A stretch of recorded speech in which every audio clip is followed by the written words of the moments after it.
Olá, sou Teresa Power e este é o podcast católico Eu e a Minha Família Serviremos o Senhor. Nesta série de 7 episódios temos vindo a contemplar a extraordinária vocação de São José, chamado a ser marido de Nossa Senhora e pai adotivo de Jesus. No episódio de hoje vamos precisamente refletir sobre a grandeza e a maravilha desta vocação para a adoção, como uma forma privilegiada de amar. Ouve-se muitas vezes dizer que São José foi escolhido para pai adotivo de Jesus para que Maria não sofresse com o estigma de mãe solteira, nem Jesus com o estigma de filho de pai incógnito. Ora, eu não aceito que José fosse chamado a ser esposo de Maria e pai de Jesus apenas para calar a boca do mundo. Que vocação tão fraquinha! Deus quis fecundar Maria antes da sua vida conjugal com José, mas com a certeza de que ela já tinha marido, para que José fosse verdadeiramente marido de Maria e pai de Jesus. José é pai adotivo de Jesus, mas pai adotivo é pai, ou não? Ninguém põe aspas à volta da palavra pai, seria uma ofensa. Aliás, nos Evangelhos nunca aparecem aspas quando se fala de José como pai de Jesus. As aspas somos nós que as acrescentamos muitas vezes. Assim era também nos tempos bíblicos, em que a adoção era perfeitamente natural, quando acontecia dentro da família, por exemplo, adotar os filhos do irmão defunto, mas em que também acontecia de outras formas. E o maior exemplo que temos de adoção na Bíblia é mesmo o exemplo de Moisés. Sabemos como aconteceu. A mãe deitou-o numa cestinha e pôs a cesta a boiar no Nilo, e a princesa, a filha do faraó, encontrou o menino. Logo Míriam, a irmã de Moisés, apareceu e ofereceu-se para chamar uma ama de leite que criasse o menino. Chamou a própria mãe do bebê. Diz Êxodo 2, versículos 9 e 10, a mulher recebeu a criança e criou-a. Quando o menino cresceu, ela entregou-o à filha do faraó, que o adotou e lhe pôs o nome de Moisés, dizendo, eu o tirei das águas. Fim de citação. Dar o nome para os povos antigos era sinal de posse. Porque era realmente filho da princesa, Moisés não foi condenado à morte como todos os outros bebés hebreus. Ele era hebreu, mas era príncipe do Egito por causa da adoção, que lhe conferiu todos os direitos da realeza.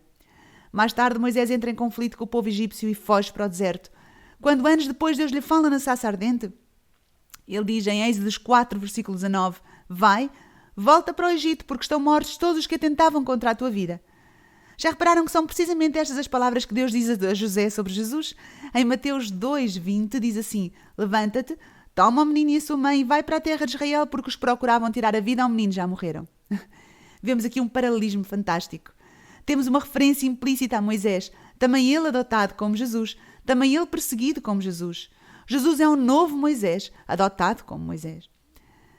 Há outro exemplo na Bíblia de adoção, um exemplo muito bonito. É o exemplo de Esther. Ela também foi adotada. Diz o livro de Esther, no capítulo 2, versículos 5 a 7. Mardoqueu, judeu exilado na Babilônia, criou Hadassah, Esther, filha de seu tio, pois ela não tinha pai nem mãe. Mardoqueu adotou-a como filha. Então, como São José, também Mardoqueu teve um sonho muito intenso, que não o conseguiu esquecer. O livro de Esther, aliás, abre exatamente com o sonho de Mardoqueu. Sonhou ele que o povo sofria horrores de guerra, de trevas e de aflição, e que no meio de toda essa escuridão, e cito, como de uma pequena fonte brota um grande rio de águas caudalosas. A luz levanta-se com o sol, os humildes são exaltados e devoram os poderosos. Quando Mardoqueu acordou diante desse sonho e do pensamento nos desígnios de Deus, nele concentrou toda a sua atenção e até à noite esforçou-se de múltiplas maneiras em decifrá-lo. Fim de citação. Esther vem a casar com o rei da Babilônia, Assuero, que não suspeita que ela é judia. Mais tarde, Assuero quer exterminar os judeus e Mardoqueu e Esther rezam e jejuam para que isso não aconteça. A história tem um final feliz. O povo é salvo por Esther, estabelece a grande festa do Purim até hoje. E Mardoqueu, o pai adotivo? Em Esther 10:3 diz, o judeu Mardoqueu era o primeiro depois do rei. Era um homem considerado pelos judeus e amado pela multidão dos seus irmãos, pois procurava o bem do seu povo e preocupava-se com a felicidade da sua raça. E quanto ao sonho de Mardoqueu, ainda se lembram? Diz em Esther 10, versículos 3 a c. E disse Mardoqueu, tudo isto vem de Deus. Se recordo o sonho que tive a esse respeito, nada foi omitido, nem a pequena fonte que se converteu em rio, nem a luz que brilha, nem o sol, nem a abundância das águas. Esther é esse rio, ela que se casou com o rei, que a fez rainha. Fim de citação. Então temos aqui duas histórias grandiosas sobre a maravilha da adoção. A fasquia está muito alta para José. Como a filha do faraó, e como Mardoqueu, José é chamado a adotar o salvador do povo. Como a filha do faraó, vai ser ele a dar-lhe o nome. Tu dar-lhe-ás o nome de Jesus, diz o anjo a José, e como Mardoqueu vai ser instruída em sonhos. Mas a maior grandeza do estatuto da adoção ainda não está aqui. Está no próprio Deus. Ezequiel tem um capítulo 16, que é um capítulo lindíssimo, que nos conta como Deus Pai adota Israel logo no dia do seu nascimento, impedindo que morra abandonada, caída no chão, ainda com o cordão umbilical, sem ter sido cortado. Vemos então que Deus escolhe Israel dentre todas as nações para o adotar como filho. A adoção implica uma escolha, é a escolha de Deus. E Deus, diz o Salmo 68, versículo 6, Deus é o Pai dos órfãos. Se o Antigo Testamento aponta para a adoção divina, é no Novo Testamento que esta noção se torna verdadeiramente central. São Paulo escreve no contexto do Império Romano. Ora, na cultura romana, os pais biológicos podiam, por exemplo, deserdar um filho ou até abandoná-lo. Mas um pai adotivo não podia deserdar o filho adotado. A adoção significa uma escolha, uma eleição, e é para sempre. Nada lhe era vedado e não podia em circunstância alguma ser deserdado. Por isso Deus diz, ainda em Isaías 49:15, poderá a mãe esquecer a criança que amamenta o fruto das suas entranhas? Ainda que ela a esquecesse, eu nunca te esquecerei. E é neste contexto que São Paulo vai explicar, e vou citar a carta aos Gálatas 4:7.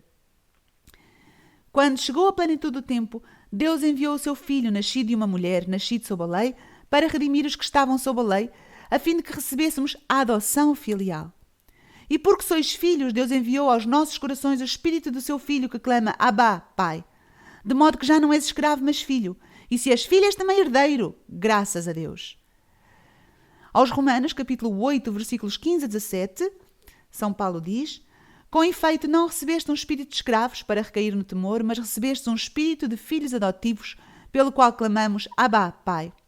O próprio Espírito se une ao nosso espírito para testemunhar que somos filhos de Deus. E se somos filhos, somos também herdeiros. Herdeiros de Deus e co-herdeiros de Cristo. E aos Efésios 1:4-5, Paulo diz, Ele nos predestinou para sermos seus filhos adotivos por Jesus Cristo. Ora, José conhecia bem a palavra, bem melhor do que nós. José sabia que o seu povo era o povo adotado por Deus, escolhido de entre todos os povos, e que a misericórdia de Deus se manifesta precisamente pela adoção de um escravo que ele resgatou e transformou em filho. Assim, quando José escuta que vai ser pai adotivo do Filho de Deus, ele não recebe esta palavra como uma humilhação, mas como uma honra bela demais para ele.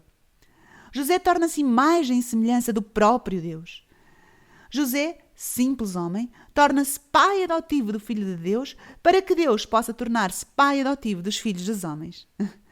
As explicações teológicas sobre a adoção divina, que mais tarde São Paulo vai fazer aos Romanos, aos Gálatas, aos Efésios, já José as tinha compreendido muito bem. A adoção é, pois, também uma forma de nos tornarmos imagem e semelhança de Deus. Se Deus não nos permite uma gravidez normal, por que não considerar essa forma de generosidade, de dar aquilo que também nós recebemos e que é a adoção divina? Na Amoris Laetitia, na Alegria do Amor, o Papa volta a reafirmar a doutrina da Igreja, que já João Paulo II tinha afirmado, da maravilha do dom que é tornar-se pai e mãe adotivos. E vou ler o número 179. Diz assim, a adoção é um caminho para realizar a maternidade e a paternidade de uma forma muito generosa e deseja encorajar aqueles que não podem ter filhos a alargar e abrir o seu amor conjugal para receber quem está privado de um ambiente familiar adequado. Nunca se arrependerão de ter sido generosos.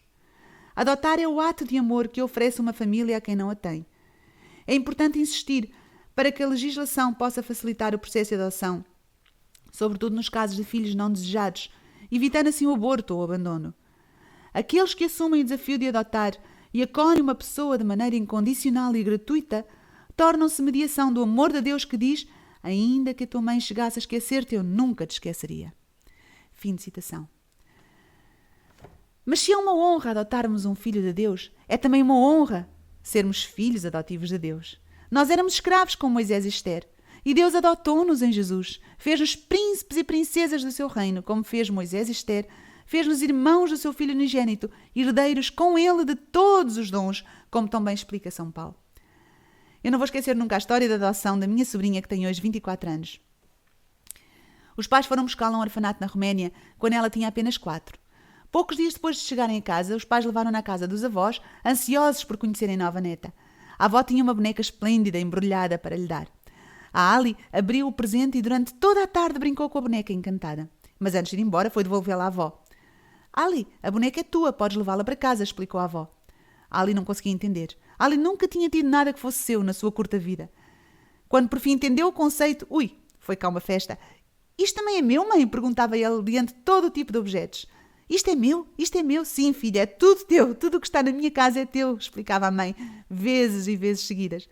Assim somos nós, adotados na família de Deus. Tudo o que é de Deus é agora nosso também. O céu pertence-nos por inteiro. Será que agradecemos suficientemente ao Senhor o dom do batismo que faz de nós filhos adotivos? Faltam 2 episódios desta segunda série do nosso podcast. 2 episódios que, se nós deixarmos, podem causar um verdadeiro tsunami divino na nossa vida, ao levar-nos a refletir na semelhança entre a vocação de São José e a nossa própria vocação. Pois não fomos nós também chamados a desposar os esposos de Deus e a criar como próprios filhos os filhos de Deus? São José Virgem, marido, pai, rogai por nós.